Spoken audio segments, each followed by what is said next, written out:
안녕하세요. 동행쌤입니다. 먼저 구독과 좋아요 부탁드립니다. 고맙습니다. 오늘은 외도 직면 후 자존감 관련 내용입니다. 외도 직면 후 외도 피해자는 극심한 고통에 시달립니다. 이는 그동안 살아오면서 겪는 고통 중 최악의 고통이죠. 따라서 외도와 직면을 보지 않은 분은 이해하기가 어렵습니다. 이에 주변 사람들이 외도 피해자를 쉽게 대하는 경우가 있죠. 대표적인 예를 들어보면 빨리 잊으라고 종용하거나 빨리 용서하라고 강권하는 경우가 있습니다. 어떤 경우에는 이혼을 부추기기도 합니다. 타인의 인생에 대해 너무나 쉽게 말하는 것이죠. 모든 선택과 결정은 부부가 하는 것인데요. 주변 사람들이 후회할 선택과 결정을 부추기기도 합니다. 매우 부적절한 언행이 아닐 수 없죠. 아쉽게도 주변 사람들의 말을 듣고 가벼운 결정, 준비되지 않은 선택을 하는 경우가 있습니다. 이에 이혼 후 후회하는 분도 많이 보았죠. 배우자에 대한 애정과 신뢰를 떠나서 준비되지 않은 이혼함으로 인한 부메랑을 맞는 것이죠. 본론으로 돌아와서 이런 혼란함 속에 있는 외도 피해자는 자책과 비난을 자신에게 하는 경우가 있습니다.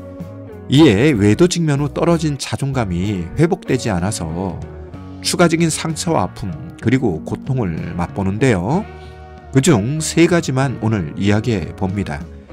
만약 여러분이 외도 직면 후 이와 같은 상황이라면 현명하고 지혜로운 선택과 결정 그리고 판단하길 바랍니다. 첫째, 외도 내용을 잊지 못하는 자신을 비난합니다. 외도란 사건은 쉽게 잊히는 사건이 아니라고 제가 누차 동영상을 통해 말씀드렸는데요. 외도 피해자 중에는 외도와 외도 내용에 대해 인지하고 이것을 억지로 잊으려고 합니다. 그런데 이것이 말처럼 쉽지 않죠. 왜냐하면 외도라는 사건은 각인 효과가 강한 사건이고 외도 직면 혹은 발각 후에도 외도가 계속 진행될 수 있기에 외도에 대한 기억이 쉽게 망각으로 넘어가지 않습니다. 아울러 무엇인가 잊으려고 하면 더욱 떠오르는 것이 망각의 생리이기에 억지로 외도를 망각하려는 것이 더 상황을 악화하죠. 외도 트라우마가 생기는 이유도 이와 관련이 있습니다. 억지로 잊으려 하면서 외도를 더 기억하고 반추하는 것이죠. 따라서 외도 내용을 잊지 못하는 자신을 비난하는 것은 지양해야 합니다. 이를 멈추지 않으면 자존감은 회복되지 않습니다. 낮은 자존감은 작은 사건도 크게 인지하고 작은 고통도 죽을 것 같은 고통으로 느끼죠. 쉽게 말해서 인지적 왜곡뿐만 아니라 정서적 왜곡으로 이어집니다.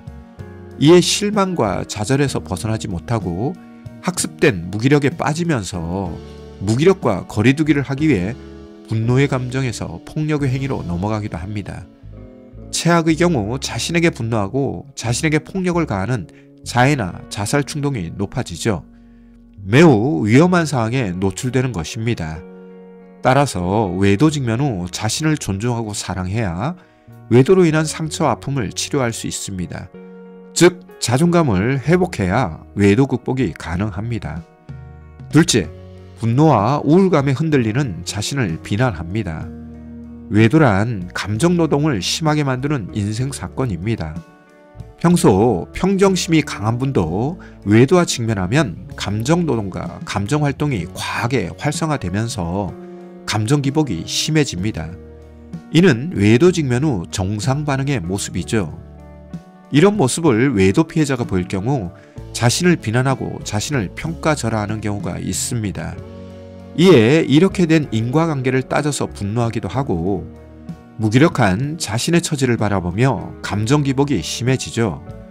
그런데 주변 사람 중에 이것을 이해하고 공감하는 사람이 없으면 모든 화살을 자신에게 쏩니다. 즉 자기 파괴적인 언행을 하죠. 상황과 세상을 바라보는 시각에서 왜곡성이 생기고 모든 것을 파국적으로 바라보며 예언합니다. 자기 파괴적인 예언을 하는 것이죠. 이런 예언은 삶을 예언대로 몰고 가는 힘이 됩니다. 다른 말로 프레임을 이렇게 잡는 것인데요. 그 프레임이 옳다는 것을 증명하기 위해 결과적으로 파괴적이고 파국적인 방법도 사용합니다. 대표적인 것이 대책도 없고 준비도 없는 이혼을 하는 것이죠. 일단 도망치고 난 후 앞으로 일을 생각하는 것인데요. 문제는 이혼 후 다가오는 상황에 대한 준비 부족으로 이혼 후 더 큰 낭패에 빠지는 것이죠. 이에 어떤 부분은 이혼 후 재결합합니다. 이건 역시 준비 없이 변화 없이 하는 것이죠. 결과는 어떻게 될까요? 이혼 전 삶의 재현이 발생합니다. 결국 더 큰 상처를 맛보고 헤어지죠. 삶에 대한 염증, 사람에 대한 염증, 세상에 대한 염증이 생깁니다. 정서적으로 더욱 우울해지고 패배주의가 생깁니다. 만성 우울증에 빠지는 것도 시작은 외도였으나 결과는 홀로 모든 짐을 짊어지는 것 때문이죠. 따라서 이건 역시 자존감과 밀접한 상관관계를 가지고 있다는 것을 아시고 외도 직면 후 자존감 회복에 대한 치료를 꼭 받으세요. 마지막으로 용서하지 못하는 자신을 비난합니다. 외도 피해자 중에는 밑도 끝도 없이 용서를 말하는 분이 있습니다. 외도 행위자의 삶의 변화가 전혀 없음에도 불구하고 외도 행위자를 용서하지 못하는 자신을 비난하는 분이 있죠. 이는 인지부조화 모습입니다. 인지부조화란 단어를 제가 몇 번 사용하였는데요. 이 개념을 다시금 설명하면 다음과 같습니다. 어떤 집에 도둑이 들었습니다. 그런데 그 도둑이 주인의 기척 때문에 도망을 갔죠. 만약 여러분에게 이런 일이 벌어지면 사람들은 어떻게 생각할까요? 도둑질 하려는 사람에 대해 비난하는 것이 상식일 것입니다. 그런데 도둑질 하려는 사람을 비난하는 것이 아니라 자신을 비난하는 주인이 있다면 어떻습니까? 비상식적이라고 생각할 것입니다. 인지부조화란 이런 것입니다.